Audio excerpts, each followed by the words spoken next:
Subscribe करें और bell दबाएं ताकि कोई खबर रह न जाए।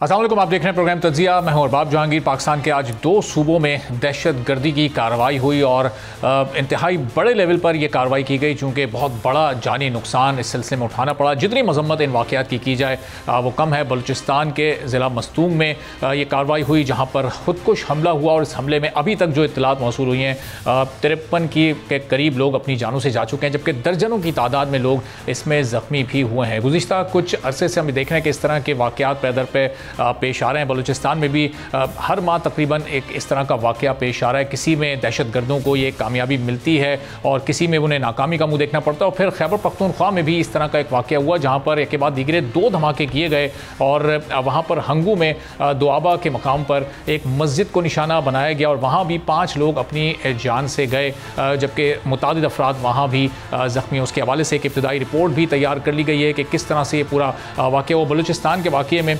लोगों की जान बचाते हुए DSP नवाज़ गिशकोरी साहब भी शहीद हो गए। उन्होंने अपनी जान का नजराना पेश किया और अभी जो ज़ख्मी लोग मौजूद हैं उनके इलाज मुआवजे की तो बेहतरीन कोशिश की जा रही है, लेकिन उसके साथ साथ ये ख़दशा भी है कि कुछ जो इसमें शहादतें हैं उनकी तादाद बढ़ भी सकती है, चूँकि आम तौर पर जब इस तरह के वाक़यात होते हैं जो लोग धमाकों में ज़ख्मी होते हैं वो फिर आगे उनमें से कुछ लोग अपनी ज़िंदगी की बाजी हार भी जाते हैं। अब इसके साथ साथ निगरान वज़ीर आज़म नवारुल्लाह काकड़ साहब कुछ ही देर में पाकिस्तान पहुँच जाएंगे। एक तवील दौरे के बाद वो पाकिस्तान वापस आ रहे हैं और BBC को उन्होंने एक इंटरव्यू दिया और उस इंटरव्यू में उन्होंने जो बातें की हैं उससे मुतालिक हम प्रोग्राम के अगले हिस्से में ज़रूर बात करेंगे। लेकिन अभी ये जो दहशतगर्दी की कार्रवाइयाँ इस वक्त मुल्क में जारी हैं और हमारी सिक्योरिटी फोर्सेस का बड़ा बेहतरीन तरीके से ऑपरेशन भी जारी है दहशतगर्दों के ख़िलाफ़। और एक दिलचस्प बात यह है कि एक भारतीय खुफिया एजेंसी के एक अकाउंट ने, उनसे जुड़े हुए एक अकाउंट ने इस हमले की जिम्मेदारी कबूल की और उस अकाउंट की जानिब से कुछ देर पहले पोस्ट किया गया कि DSP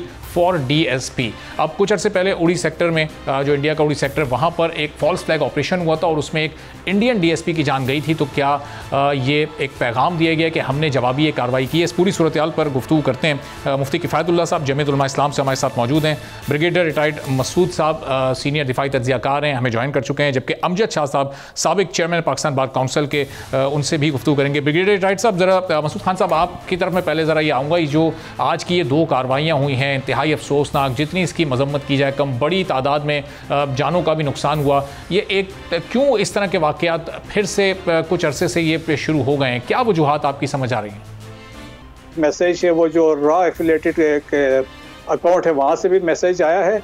और इसके अलावा ये है, देखें जी, कि इंडिया जो है बलूचिस्तान में तो बहुत एक्टिवली इन्वॉल्व है राइट फ्रॉम 1947। और जो जितनी मिलिट्री ऑर्गेनाइजेशन है उसमें बड़ा बनाने में इंडिया का बड़ा हाथ रहा है। और अभी हम रिसेंट बात करते हैं तो देखें कि 9/11 के बाद जो 20 साल थे, जब अशरफ गनी और करज़ई की हुकूमत थी, तो इंडिया ने मैक्सिमम फ़ायदे उठाए अफ़गान सॉइल का। और वहाँ पे 66 ट्रेनिंग कैंप्स थे मिलिटेंट्स के, और वहाँ पे उनके कौंसलेट यूज़ करते, वहाँ से फैसिलिटेट करते थे और वहाँ से अटैक होते थे। और आप देखें कि चक हेगल जो उस वक्त के secretary of state, secretary of defence United States के, ही इज़ ऑन रिकॉर्ड, उसने कहा था कि India is using Afghanistan as a second front against Pakistan and is financing terrorism against Pakistan. और इसके अलावा आप देखें 2018 में एक डेवलपमेंट हुई, बड़ी इंपॉर्टेंट डेवलपमेंट हुई। उन्होंने एक ब्रॉस ऑर्गेनाइजेशन बनाई इंडिया ने, और कोई $5 मिलियन इस पर पैसा लगा। और इसमें तमाम जो मिलिटेंट्स थे बलूचिस्तान से बिलोंग करते थे उनको यहाँ पे उन्होंने यूनिफाई किया। और इसको फिर उन्होंने सब्सिक्वेंटली 2020 में एक और ऑर्गेनाइजेशन बनी, एक कंसोर्शियम ऑफ टेररिस्ट ऑर्गेनाइजेशन, जिसमें TTP को ज्वाइन इनके साथ करवाया गया। And accordingly the area was divided. और जो ब्रास वाले थे उनको टारगेट कहा गया जी आप बलूचिस्तान और कराची फोकस करें, और बाकी TTP और KP and rest of the country को उन्होंने कहा दे विल टारगेट। इस तरीके से ये चीज़ें हुई। फिर इसके बाद देखें तालिबान के आने के बाद जो मसाइल हमारे जो बड़े हैं, हमें तवक्को ये थी कि तालिबान के आने के बाद हालात बेहतर हो जाएंगे, लेकिन अनफॉर्चुनेटली ऐसा हो नहीं सका। इसमें एक ये फैक्टर भी है, तालिबान का अभी तक मुकम्मल कंट्रोल वहाँ पे नहीं रहा है अफगानिस्तान के अंदर। अभी जिस तरह देखें चतराल से जो अटैक शुरू हुए लेके अभी जोब तक ये पहुंचे हैं, और फिर यह है कि एक अफगान तालिबान की अंडरस्टैंडिंग थी दोहा एकार्ड में, यूनाइटेड नेशन के सिक्योरिटी काउंसिल के रेजोल्यूशंस के मुताबिक, ट्राइलेटरल मीटिंग्स के मुताबिक, और कमिट किया था कि दे विल नॉट अलाउ कि कोई भी फोर्स जो है कि यहाँ अफगान साइल यूज करे to destabilise the neighbouring countries, but ऐसा हो नहीं सका। आज यूनाइटेड नेशन की जो टीम की मॉनिटरिंग टीम की रिपोर्ट है कि वहाँ पे ISK is the number 1, followed by TTP है, अल-कायदा है, और इसके बाद इस्लामिक मूवमेंट फॉर उज़्बेकिस्तान वाले हैं, ईस्टर्न तुर्किस्तान इस्लामिक मूवमेंट वाले हैं। तो वहाँ पे एक बड़ी साइजेबल प्रेजेंस है, लेकिन सबसे बड़ा थ्रेट उनके मुताबिक इट इज इस्लामिक स्टेट है, फॉलोड बाय TTP। अब वहाँ पे मसला क्या है कि वहाँ पे जब तालिबान आए तो TTP को एक फ्री रन वहाँ पे मिला। वहाँ पे जेलों से अफगान तालिबान ने बहुत 8000 उनको छोड़ दिया, वहाँ से रिलीज कर दिया था। फिर इनके पास जो वेपन्स आए हैं, देखें कि वेपन्स जो लेटेस्ट नेटो वेपन्स इनके पास हैं, क्योंकि जब अमेरिकन गए यहाँ से they left weapons equipment worth $7 billion. तो टुडे बताया जाता है कंदहार में और ईस्ट ऑफ अफगानिस्तान में वहाँ पे वेपन्स की मार्केट है। यहाँ पे you can buy AK-47, M4, M16 से लेके हमवी तक आप खरीद सकते हैं। ठीक है, तो अब वहाँ पे एक वो भी सही ब्रिगेडियर साहब, ये जाहिर है इस पूरी सिचुएशन को कंट्रोल किस तरह से किया जा सकता है, और ये इतना जो लेटेस्ट वेपन ये इस्तेमाल कर रहे हैं जो इनके हाथ लग गया, अब इसका तोड़ क्या है, इसका काउंटर प्रोसेस क्या है। मैं आपकी तरफ वापस आता हूँ, जरा मुफ्ती साहब को भी हम गुफ्तगू में शामिल करते हैं, फिर हमजद शाह साहब की तरफ भी जाना है। तो मुफ्ती साहब, ये सिर्फ बलूचिस्तान में ये कार्रवाई नहीं हुई, बल्कि आज ही KPK में, हंगू में, दुआबा में भी वहाँ कार्रवाई हुई, मस्जिद को वहाँ पर शहीद किया गया, 5 अफराद भी वहाँ अपनी जान से चले गए। तो ये महज इत्तेफाक था कि 2 सूबों में एक साथ कार्रवाई हुई, या इसमें भी कहीं कोई एक कनेक्शन, एक प्लानिंग नजर आ रही है कि 2 सूबों को एक साथ टारगेट किया गया एक ही दिन में?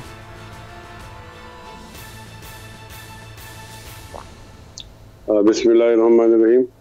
सबसे पहले तो मैं इन वाक़यात की सख्त मज़म्मत करता हूँ, और उसके बाद इसमें जो दोनों वाक़यात में शहीद होने वाले लोग हैं उनके लाहिकीन के साथ ताज़ियत का इज़हार करता हूँ, और जो ज़ख्मी लोग हैं उनके साथ मेरे सोचने का अंदाज़ ज़रा मुख्तलिफ है, और वो ये है कि पिछले दिनों, पिछले सालों में जब दहशतगर्दी के ख़िलाफ़ जंग शुरू हुई थी तो हमारी ये राय बनी थी कि तमाम लोगों को एक लाठी के साथ नहीं हाँका जाए, बल्कि इसमें जो मुहिब्बे वतन पाकिस्तानी हैं उनके साथ मुज़ाकरात किए जाए। अच्छा, तो मुख्तलिफ नशेब व फराज तो उसमें रहा, उसकी पूरी तफसील तो इस वक्त नहीं बताई जा सकती, लेकिन बहरहाल जो हमारा उमूमी रुझान था वो यहाँ था कि मारो और ख़त्म करो, भगाओ और मुज़ाकरात नहीं करो। आज जब कौम ज़ख्मी है तो मुझे ये लगता है कि उसके अंदर हमारी पॉलिसी का बहुत बड़ा अमल दखल है। तो उस पॉलिसी की वजह से हमें उसके आफ्टर शॉक्स मिल रहे ना, और पता नहीं वो कहाँ तक ये बात चलेगी। अब इनका रास्ता रोका जा सकता है या रोका नहीं जा सकता जी। तो सीधी सी बात है कि कुछ काम ऐसे होते हैं कि उसका ताल्लुक ज़ाहिरी एजेंसी से होती है, लाइन फोर्स के जितनी भी तंजीमें हैं जी। कुछ होती है ज़मीन दोज, अंडरग्राउंड। तो अंडरग्राउंड का जवाब देते हैं हमारी अंडरग्राउंड तंजीमें, तो वो हमारे यहाँ है और उसकी बहुत तारीफ भी होती है। वो तारीफ ये होती है कि पूरी दुनिया की नंबर 1 एजेंसीज है। अब नंबर 1 अगर हमें हमारे लोगों को बचा नहीं सकती और दुश्मन के चालों को नहीं समझ सकती, तो ये नंबर 1 पर हम कैसे रहेंगे? ये एक बहुत बड़ा सवाल है। अगर मुफ्ती साहब, रोजाना हम तो रोजाना की बुनियाद पर ऐसी कार्रवाइयाँ देखते हैं कि कितने दहशतगर्दों को पकड़ा भी जाता है, इंटेलिजेंस बेस्ड ऑपरेशन किए जाते हैं और उनके पास से कितना असला भी बरामद होता है। तो ये तो रोजाना की बुनियाद पर बड़ी कामयाब कार्रवाइयाँ हो रही हैं। अगर ये कामयाब ऑपरेशन ना हो तो फिर तो कितनी तबाही हो सकती है, कितने इस तरह के तख्रीबकारी के और दहशतगर्दी के वाक़यात अब देखेंगे? खैर, राय आपकी जो है वो तो काबिल एहतराम है, लेकिन मैं तो वही बात बताऊंगा जो मेरी समझ के मुताबिक है। हमारा ख्याल ये है कि हमें अपनी पॉलिसी को रिविजिट करना चाहिए। अगर हम अपने पॉलिसी को रिविजन नहीं करें तो फिर इस तरह के वाक़यात होंगे। अगर आप मरीज़ को एक नुस्खा दे रहे हैं और इससे मरीज़ के मरज़ में इफाका नहीं हो रहा तो नुस्खे को तब्दील करने में कोई कबाहत नहीं है। अब यहाँ बात हो गई है कि वो चूँकि तालिबान आ गए हैं पाकिस्तान में और वहाँ हमें भी उम्मीद थी कि वाक़यात कम होंगे, लेकिन वाक़यात कम नहीं हुए। लेकिन आप देखें ना, पिछले दिनों में वहाँ करज़ई की हुकूमत थी या अशरफ गनी की हुकूमत थी, तो वो तो प्रो इंडियन हुकूमत थी। तो वहाँ उन लोगों ने उस वक़्त में कुछ काम किया होगा जिसके आज असरात हैं।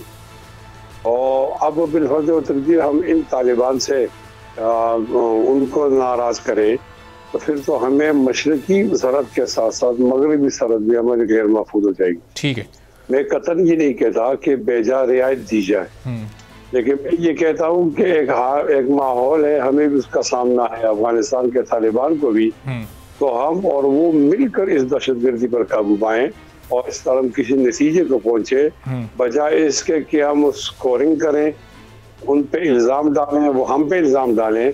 मसले का हल ये है कि दोनों हुकूमतें मिलकर इस दहशतगर्दी पे काबू पाएं, तो जाके फिर अब इस तरह धमाकों की आवाज़ों से बचे जा सकते हैं। ठीक है, अब चलें ज़रा अमजद साहब, शाह साहब आप भी इस पर अपनी राय दीजिएगा, चूँकि ये इतना बड़ा आज ये वाक़या हुआ है, 50 से ज़ायद अफराद अपनी जानों से चले गए। एक मुफ्ती साहब ने एक तजवीज़ पेश की इस पर, मसूद साहब ने भी गुफ्तगू की, आपकी इस पर क्या राय है?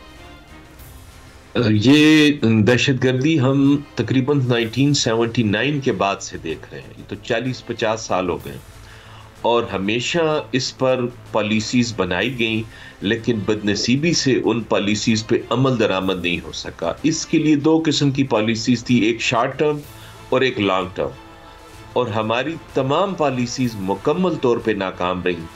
क्या वजह है कि अफगानिस्तान के दाएं बाएं जितने भी ममालिक हैं बाकी, वहाँ पर दहशतगर्दी नहीं है। ईरान में नहीं है, उज़्बेकिस्तान में नहीं है, ताजिकिस्तान में नहीं है, चाइना में नहीं है, सिर्फ एक पाकिस्तान में है। तो इसका मतलब है कि पाकिस्तान की पॉलिसीज़ जो बनाई है हुकूमत ने, या इधर जो हमारे इदारे हैं जिनका जिम्मेदारी है लोगों को हिफाजत या उनका तहफ़्फ़ुज़, वो नाकाम रह रहे हैं। और वो सिर्फ अपनी पॉलिसीज़ की वजह से जो है ये हमें इतना बड़ा नुकसान हो रहा है और मुसलसल हो रहा है, और आज तक हम समझ नहीं सके कि हमने इसको कैसे रोकना है। हमारे जो फाइटिंग फोर्सेस हैं या पुलिस है, उन्होंने बेपनाह कुर्बानियाँ दी कि आप देखें, खुदकुश हमलावर के सामने खुद खड़ा हो जाना और पता होना कि मैंने अभी शहीद होना है इसके सामने खड़ा होकर, उसके बावजूद हम दहशतगर्दी पे काबू नहीं पा सके। इसका मतलब है कि हम बहादुर कौम ज़रूर हैं, लेकिन हम समझदार कौम की तरह से बिहेव नहीं कर रहे। हमारी जो पॉलिसीज़ हैं, जो हमारी हुकूमत की या हमारे इदारों की, वो ऐसी नहीं है कि दहशतगर्दी को वो मुकम्मल तौर पे ख़त्म कर सके। हम आमने सामने उनका मुकाबला कर रहे हैं, हम उन वजूहात को ख़त्म नहीं कर रहे जिसकी वजह से ये दहशतगर्दी जो है हो रही है। लेकिन वाक़यात बहुत अफसोसनाक हैं, जिस तरह लोगों की जानें ज़ाया हुई। हमारे तो स्टेट जो है वो किसी ऐसे शख्स को जो अपनी जान से चला जाए, हिफाजत उसकी मुकम्मल तौर पे ना हो, उसके बच्चों के लिए, उसके घर के लिए, उसके लिए तो कोई भी ऐसी सहूलत नहीं है। उन यतीमों को कैसे संभाला जाएगा, उन बेवाओं के साथ क्या होगा, बस उन्हें अल्लाह के आसरे पे छोड़ दिया जाता है। तो ये उनके लिए तो बस हुकूमत एक छोटा सा कोई ऐलान कर देती है, वो चंद लाख रुपए ज़ाहिर है उससे वो किसी इंसान का नेमुल बदल तो नहीं हो सकते। अमजद शाह साहब, मैं आपकी तरफ वापस भी आता हूँ। ब्रिगेडियर साहब, ये अब इन तमाम इस सूरत हाल में ऐसे वाक़यात की रोकथाम के लिए फिर इक़दामात हमें कौन से उठाने होंगे? क्या पॉलिसी को रीथिंक करना पड़ेगा, रिविजिट करना पड़ेगा, क्योंकि हम देख रहे हैं कि पै दर पे ये वाक़यात पेश आ रहे हैं?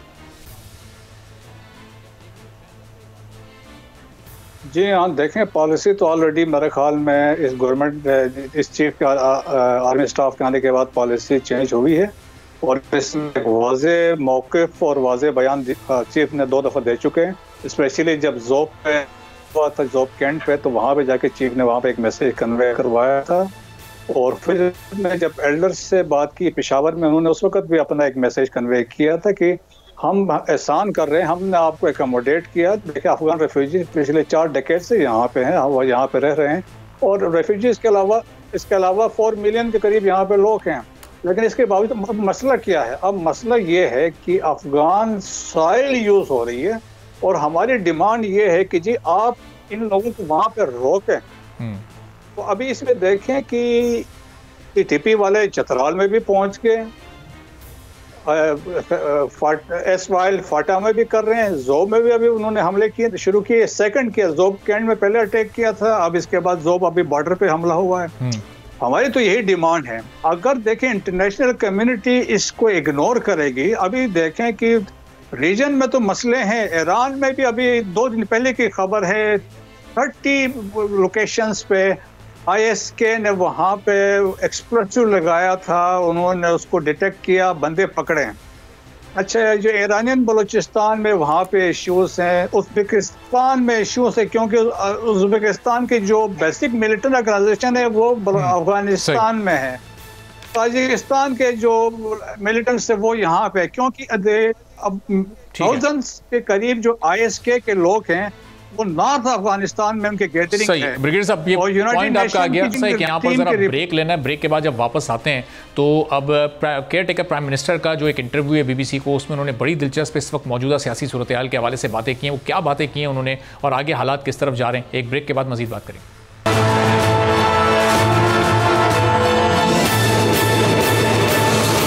प्रोग्राम में एक बार फिर आपको खुशामदीद कहेंगे। निगरान वज़ीर आज़म अनवर उल हक काकड़ साहब ने BBC को इंटरव्यू दिया और उसमें उन्होंने साबिक़ वज़ीर आज़म मियाँ नवाज़ शरीफ की वापसी से मुताल्लिक़ गुफ्तगू की और उन्होंने कहा कि कानून अपना रास्ता खुद लेगा और मियाँ साहब के मामले पर उन्होंने वज़ारत कानून से राय तलब कर ली है कि उनकी वापसी के बाद उनको क्या गिरफ़्तार किया जाना है या फिर क्या ये मामला होगा कानूनी तौर पर। इस सेगमेंट में ज़रा इस पर भी बात करेंगे। और फिर उन्होंने कहा कि पाकिस्तान तहरीक इंसाफ से कोई गैर ज़रूरी सख्ती नहीं की जाएगी, उनसे भी कानून के मुताबिक ही निपटा जाएगा। तो क्या एक सॉफ्ट कॉर्नर तहरीक इंसाफ के लिए अब पैदा होना शुरू हो गया कि हवाओं का रुख तब्दील हो रहा है, नहीं हो रहा? जो इसका एक सियासी एंगल है मुफ्ती किफ़ायतुल्लाह साहब के सामने रखेंगे और कानूनी राय इस पर लेंगे। अमजद शाह साहब से भी, मसूद खान साहब भी हमारे साथ मौजूद हैं, उनसे भी उनकी राय इस पूरी सूरत हाल पर जानेंगे कि क्या पाकिस्तान तहरीक इंसाफ किसी स्टेज पर जाकर इस पूरे सूरत हाल में काबिल कबूल हो सकती है या नहीं। तो मुफ्ती किफ़ायत साहब, ये जो गुफ्तगू इस वक्त अनवर उल हक काकड़ साहब कर रहे हैं, इससे आपको क्या लग रहा है? कहीं कोई हवाओं का रुख तब्दील होता हुआ नज़र आ रहा है? कोई सॉफ्ट कॉर्नर पाकिस्तान तहरीक इंसाफ के लिए और मुस्लिम लीग नून के लिए कुछ मुश्किलात बढ़ती हुई मियाँ साहब की वापसी के चैलेंजेस आपको नजर आ रहे हैं? नहीं, वो जो आदमी गुफ्तगू करता है उसकी हैसियत का तयन करना चाहिए। तो हमारे काकड़ साहब कितने बाइख्तियार है ये तो आपको भी पता चला। हमारे यहाँ निगरान वज़ीर आज़म को लाने का एक तरीका होता है कि वज़ीर आज़म और हिज़्ब इक़्तिदार का कायद, वो दोनों हिज़्ब इख्तिलाफ वाले मिलकर लाते हैं। या तो उन दोनों को पता नहीं चला, उनके मुंह में नाम डाला गया और वो आ गए। अब इनके पास कोई इख्तियार होता तो हम इनकी बातों को सीरियस लेते। तो मेरे ख्याल में तो इनके पास कोई इख्तियार नहीं है। अगर इख्तियारमंद हल्के कोई बात करें तो आदमी इसमें तबसरा भी करता है तो अच्छा लगता है। आपने कहा कि मियाँ नवाज शरीफ साहब के साथ क्या होगा। अमजद शाह साहब माशाल्लाह माहिर कानून है, वो अच्छी राय देंगे और हम तालिब इल्म कानून है, माहिर नहीं है। हमारा ख्याल तो ये है कि वो अदालत से गए हैं तो वापस अदालत को आएंगे। वो आज़ाद और जमानत के माहौल में नहीं गए। जब अदालत से गए, अब वो मंजर क्या था, मंजरनामा क्या था, पस मंजर क्या था, पेश मंजर क्या था, ये और बात है। वो गए हैं अदालत से, वापस अदालत में आएंगे। तो अदालत में आएंगे तो बाद में अदालत उनको जमानत भी दे सकती है। ये सारी बातें हैं, लेकिन बहरहाल कानून ने अपना रास्ता लेना है। ये अगर हमें अनवर उल हक काकड़ साहब ने भी बताएं तो भी मालूम है कि कानून जो है वो अपना रास्ता लेती है। तो इन दोनों सवालों का तो ये जवाब था। लेकिन मुफ्ती साहब, अलबत्ता ऐसा है कि मुल्क के वजीर आज़म है काकड़ साहब और हर मुल्क में जाकर पाकिस्तान की नुमाइंदगी as prime minister, as caretaker prime minister कर रहे हैं, तो उनकी बात को अगर आप अहमियत नहीं देंगे तो इस पूरी सूरत हाल में जो मौजूदा एक सियासी मंजरनामा, फिर किसकी बात को आप अहमियत देंगे? अभी सरफराज भुट्टी साहब ने जब बयान दिया था, वजीर दाखिला है वो, उसमें देखें आप नून लीग ने कितनी उसको अहमियत दी थी, कितना उस पर रिएक्शन सामने आया था। उस बात को उन्होंने, उस बयान को बड़ा संजीदा लिया था और आप प्राइम मिनिस्टर की बात को भी संजीदा नहीं ले रहे। देखो अरबाब जहांगीर साहब, आप पाकिस्तान में रहते हैं ना, तो पाकिस्तान का माहौल तो दीगर ममालिक के माहौल से अलग है। यहाँ जो नज़र आते हैं उनके पास इख्तियार नहीं होता और जिनके पास इख्तियार होता है वो नजर नहीं आते। तो कहीं मुख्तदर हलकों की तरफ से कोई बात आई तो आदमी उस पर बात कर सकता है ना। मैं तो नहीं समझता कि ये इतनी वजह से कोई बात कर सकते हैं। एक आदमी बहुत ज़्यादा बेबस हो और आकर खुद उस निगरान हो, उसकी निगरानी होती रहो, वो कोई ऐसी बात कर सके या कोई ऐसा फैसला कर सके। आपको याद होगा कि साबिक वज़ीर आज़म जोनेजो साहब ने कुछ ऐलान किए थे और वो कह रहे थे कि मैं जमहूरियत के लिए ये ज़रूरी समझता हूँ। तो वो तो जैसे वापसी आए तो वज़ीर आज़म नहीं रहे थे ना। तो आप इन तमाम बातों को समझते हैं तो फिर जाहिर है ऐसे लोगों की वो बातों पर तबसरा करना वक्त ही ज़ाय करना है। अगर कोई मुख्तदर हल्के से बाख्तियार हल्कों से कोई बात आई तो उस पर बात करना ठीक है। इमरान खान से सख्ती न की जाए तो हमारा रोज़ अव्वल से मुतालबा है। हम उनके नज़रियाती मुखालिफ हैं, उस पर जिस्मानी मुखालिफ नहीं है। अच्छा, ये गलत तरीके से उनको जेल में रखना और मुकदमात का सामना करना ये गलत था, गलत है और गलत ही रहेगा। हम कहते हैं कानून जो है वो सबके लिए एक जैसा होना चाहिए। कभी आपको कराची जाना हुआ तो वहाँ एक चौरंगी है, नाम है खुशबू चौरंगी। तो वहाँ जगह जगह लिखा हुआ है खुशबू सबके लिए। ये अच्छा जुमला है। हम कहते हैं कानून सबके लिए, बल्कि मेरे जुमले को नोट कर दिया जाए। अगर ये छोटे आदमी के मुंह से निकला हुआ जुमला ना होता तो इसको हरफी सुनहरी हरूफ से लिखा जाना चाहिए था कि कानून सबके लिए है, चाहे वो पीटीआई का चेयरमैन हो या उसका दुश्मन हो। लेकिन कानून ने ये नहीं देखना कि ये कौन सी जमात का है, वो अपना रास्ता ले। जब कानून की अमलदारी होगी तो मैं समझता हूँ कि हालात ठीक हो। ठीक है, तो अब अमजद शाह साहब ये 21 अक्टूबर को कानून अपना रास्ता कैसे लेगा? मियाँ साहब जब वापस आएंगे, अब वो एयरपोर्ट से सीधा वो जेल जाएंगे या फिर उन्हें मीनार पाकिस्तान जाने का मौका दिया जाएगा? उन्हें क्या इकदाम उठाने होंगे और कानून क्या क्या इकदाम उठा सकता है, ज़रा इस पर रोशनी डालिए। नवाज शरीफ साहब जो हैं वो कॉन्विक्ट हैं, उनको सज़ा हो चुकी है और ये अनप्रेसिडेंटेड है। किसी भी इससे पहले हमें कोई ऐसी नज़ीर नहीं मिलती, कोई ऐसा कानून नहीं है कि उनको ज़मानत दी जा सके। वो आएंगे, वो सरेंडर करेंगे, उन्हें गिरफ्तार होना है, उसके बाद जेल जाएंगे और फिर उनकी अपील में जो उनको जो है उसको सुना जाएगा और उसमें वो एक्विट होते हैं या उसमें उनकी सज़ा सस्पेंड होती है तो उस सूरत में वो बाहर आ सकते हैं।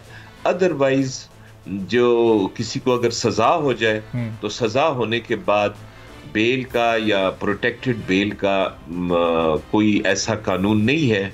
लेकिन इस मुल्क में जैसे अभी मौलाना साहब ने, कफ़ायतुल्लाह साहब ने फरमाया, मैं इनसे 100% जो इनके ख्यालात हैं उससे 100% मैं मुत्तफिक हूँ। वो ठीक कहते हैं कि इस मुल्क में होता ऐसे है कि मुक़्तदर हल्के जिसके साथ होते हैं उसके लिए कानून में बहुत ज़्यादा नरमी आ जाती है और जिसके खिलाफ होते हैं उसके खिलाफ बहुत ज़्यादा सख्ती आ जाती है।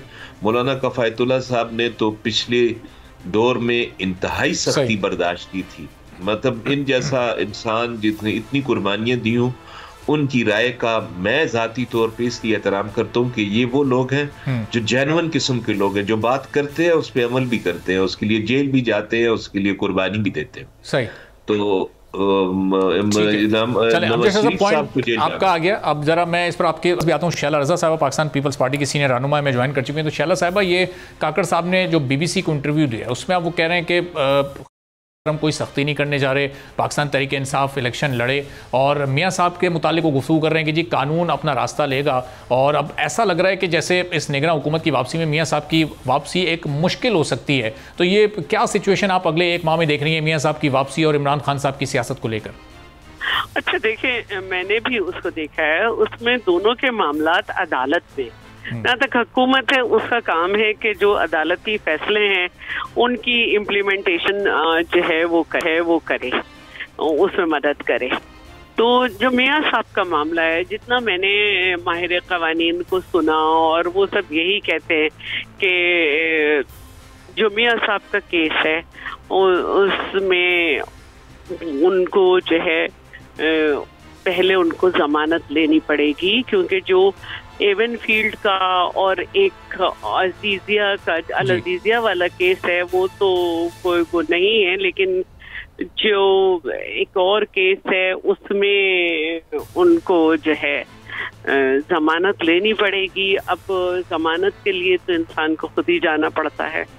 तो ये वो बातें हैं जिसके लिए, क्योंकि केस चल रहा था और वो जेल में थे और वहाँ से गए थे, तो ये सारी बातें हैं जिसको हम मुख्तलिफ माहिर कवानीन से जब सुना तो उन सबका यही कहना है कि या तो उन्हें कोई प्रोटेक्टेड बेल हो जाए, तो या ये लोग कहते हैं राहदारी। शैला साहब, अभी जब आपने ज्वाइन किया तो आपके ज्वाइन करने से बिल्कुल चंद लम्हों पहले अमजद शाह साहब माहिर कानून हमारे साथ मौजूद हैं, बड़े सीनियर कानून के माहिर हैं, पाकिस्तान बार काउंसिल के साबिक चेयरमैन भी रह चुके हैं। तो अभी ये यही फरमा रहे थे कि कोई प्रोटेक्टेड बेल मियां साहब को इस केस में मिल नहीं सकती जब तक वो खुद वापस ना आ जाएं, और उन्हें सरेंडर करना ही पड़ेगा क्योंकि वो तो कन्विक्ट हो चुके थे और वो जेल से फिर उनकी बाहर जाना मुमकिन हुआ था।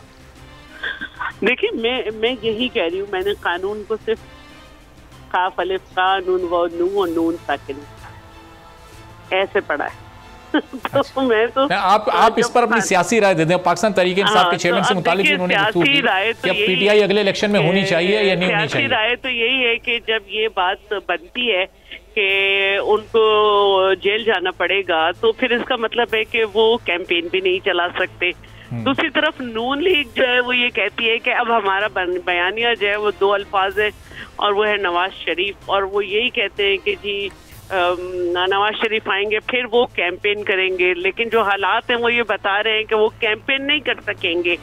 फिर एक उनका स्टेटमेंट आया जिसके बाद शहबाज शरीफ साहब 24 घंटे के बाद वापस गए, और वो भी खासा एक मुतनाज़ा हैसियत अख्तियार कर गया। उसके बाद इसाक डार साहब ने बात भी करने से इनकार कर दिया और शहबाज शरीफ साहब भी खामोश हैं। तो ये सारी सूरत हाल जो नून लीग की है उस पे अब बहुत सारे तजिया निगार जो हैं वो ये कहते भी नजर आ रहे हैं कि हो सकता है कि शहबाज शरीफ वापस ही ना आए। अच्छा, और ये बात तो शैला साहब, इसका मतलब 1 महीने बाद या 2 हफ्ते बाद हम नून लीग को भी ये कहते सुन रहे होंगे कि हमें लेवल प्लेइंग फील्ड नहीं मिल रही। अब वो पता नहीं किससे मुतालबा करते हैं, क्योंकि आपने तो ये मुतालबा नून लीग से ही किया था। देखिए, हमने तो इसलिए नून लीग से किया कि नून लीग अगर कुछ फैसिलिटीज जो है वो पंजाब में और फेडरल लेवल पे एंजॉय कर रही है, तो हमने उनके साथ अलाई बन के हुकूमत में रहे हैं। और पीपल्स पार्टी का एक तरीक़ाकार है कि वो हमेशा कोई भी मौका हो, आप तारीख उठा के देख लें, MRD का मौका हो या जब मोहतरमा के बाद हमारी 126 मेंबर्स तो मुश्तमिल गवर्नमेंट हो, हमें चाहे MKM से बात करनी पड़े या काफ लीग से, हम पॉलिटिकल पार्टीज से बात करते हैं। अब नून लीग का मसला हमारे साथ नहीं है, नून लीग का मामला सीधा सीधा कानूनी है, और इसी तरह PTI का भी मामला सीधा सीधा कानूनी मामला है कि अगर 9 मई के ऊपर या किसी और मसले पे, तोशाखाना पे उनको कोई सजा होती है या कुछ होती है तो उसमें हम जिम्मेदार नहीं है। बाकी तो उनके जो लोग हैं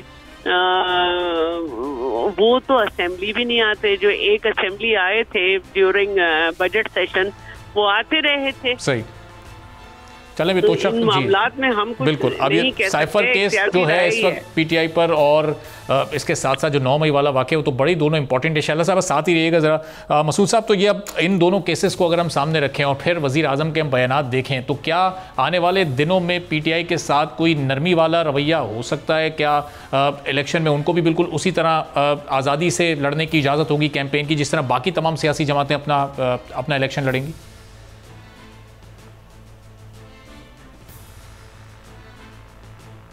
Well, firstly, I'm not a political commentator.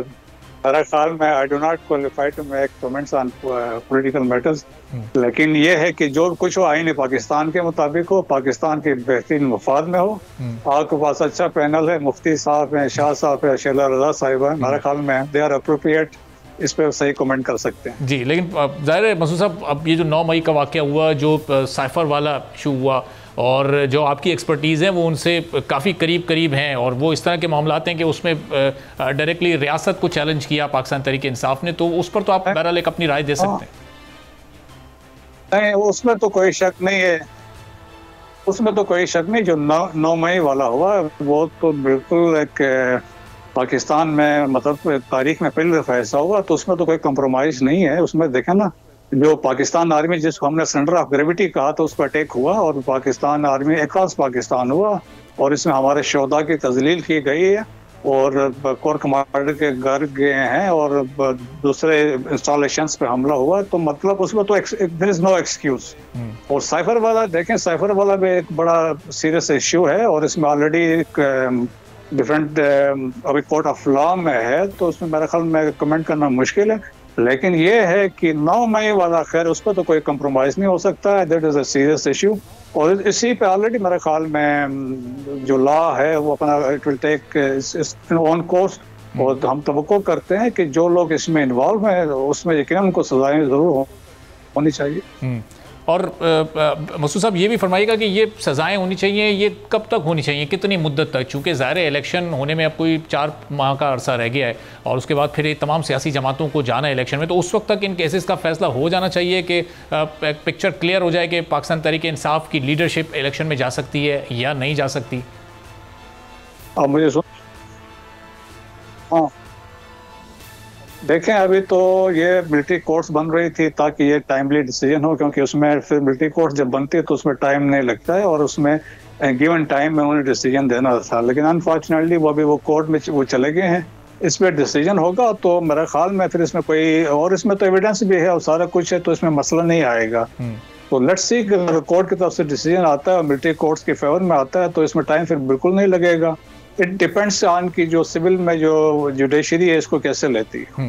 तो मुफ्ती साहब इस पर आपकी क्या राय? तमाम सियासी जमातें, खाओ पाकिस्तान तहरीक इंसाफ हो, वो मुस्लिम लीग नवाज़ हो, वो पाकिस्तान पीपल्स पार्टी हो, सबको लेवल प्लेइंग फील्ड मिलनी चाहिए, सबको एक जैसा माहौल और एक शफाफ इंतखाबात होने चाहिए ताकि मुंतखब हुकूमत जो आए फिर उस पर कोई एतराज़ ना कर सके, कोई सियासी जमात इलेक्शन पर कोई सवाल ना उठा सके, धांधली के कोई इल्ज़ामात ना लगें जिस तरह माजी में होता है।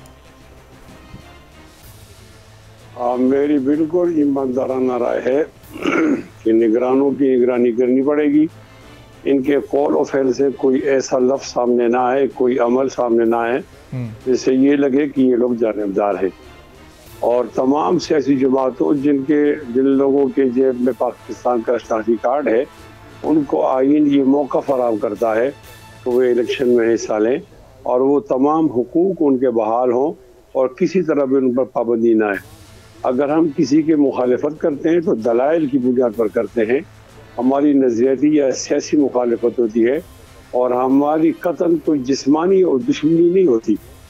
जब हमारी ऐसी दुश्मनी नहीं होती तो फिर हम जिस तरह हम खुले मैदान में घूम रहे हैं तो हम समझते हैं हमारा मुखालिफ भी खुले मैदान में घूमे। जिस तरह हम लोगों को कन्विंस करते हैं कि आप हमारी पार्टी को ज्वाइन करो, हमें वोट दो, उसको भी इस तरह मौके देना चाहिए। अगर आपने ज़बरदस्ती किसी को मना कर दिया तो इलेक्शन की शफाफियत पर एतराज़ उठेगा, इलेक्शन की शफाफियत पर एतराज़ उठेगा। सब लोगों को मौका देना चाहिए, अवाम को बाइख्तियार बनाना चाहिए, उनकी वोट को इज्जत देना चाहिए। वो जो फैसला करें सब लोग अपना सर उस फैसले के सामने तस्लीम कर दें, तस्लीम खम कर। ठीक है, तो अमजद शाह साहब, ये साइफर केस 9 मई का वाक़या, उस पर जो केसेस बने, अब ये कितनी संजीदा नौयत के और कितने चैलेंजिंग हैं एज़ जमात पाकिस्तान तहरीक इंसाफ के लिए, उनके चेयरमैन के लिए, उनकी जो इस वक्त टॉप लीडरशिप, उसमें कई बड़े नाम जो इस वक्त ज़ाहिर कैद हैं और बहुत मुश्किल लग रहा है कि आने वाले दिनों में भी वो बाहर आ सकें और इलेक्शन की कैंपेन उस तरह से कर सकें जैसे बाकी सियासी जमातें करेंगी। तो कितना चैलेंज आप देख रहे हैं ये आने वाले दिनों में? इस तरह के हमारी तो तवक्को यही है, हमारी मुतालबा भी यही है कि सब जो पॉलिटिकल पार्टीज़ हैं, इंसानों को बराबर मौका मिलना चाहिए और ये इलेक्शन लड़े। लेकिन बदकिस्मती से हमारी तारीख बिल्कुल इससे मुख्तलिफ है। ज़िया-उल हक साहब के दौर में पीपल पार्टी पर इंतहाई सख्ती हुआ करती थी, उनको हर जगह से रोका जाता था। फिर मुशर्रफ साहब के दौर में नवाज शरीफ साहब को हर तरफ से रोका जाता था। फिर इसी तरह जिस वक्त बेनज़ीर साहिबा का और नवाज शरीफ साहब ने मीसाक की जमहूरियत साइन किया तो फिर इमरान खान साहब को ले आए। तो ये हमारी बदनसीबी है, हमारी तारीख कुछ बहुत अच्छी नहीं है।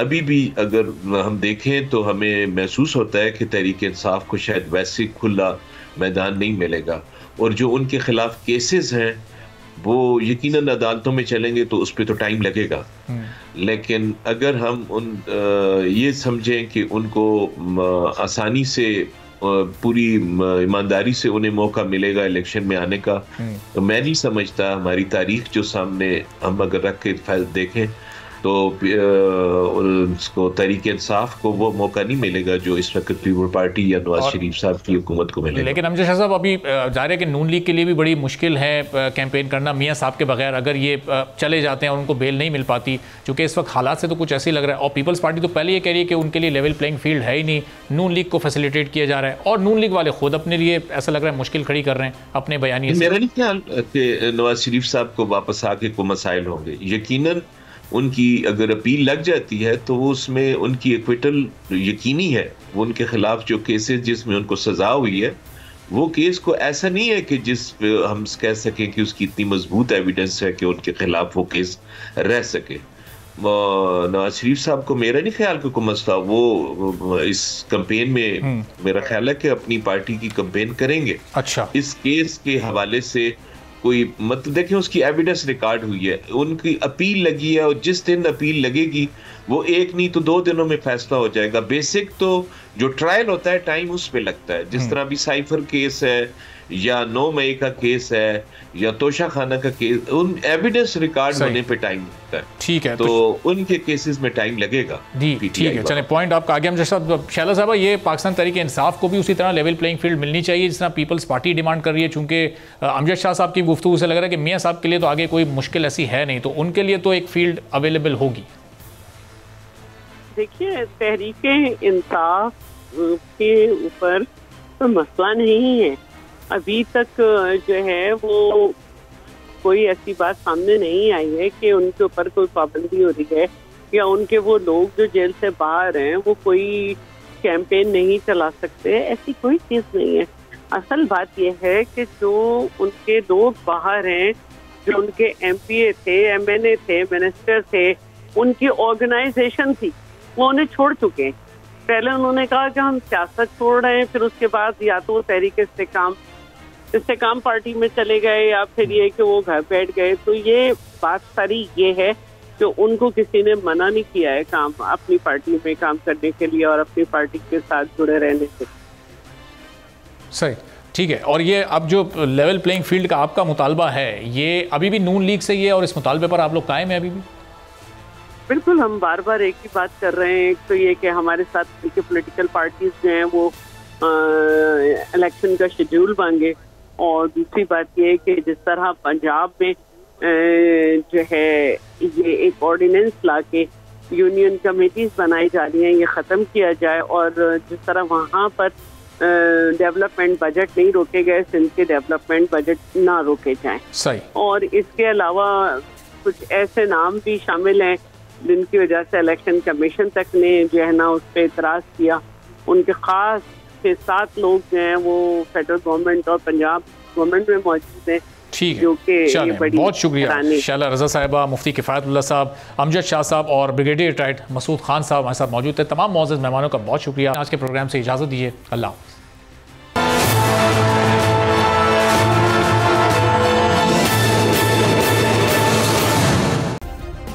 सब्सक्राइब करें और बेल दबाएं ताकि कोई खबर रह न जाए।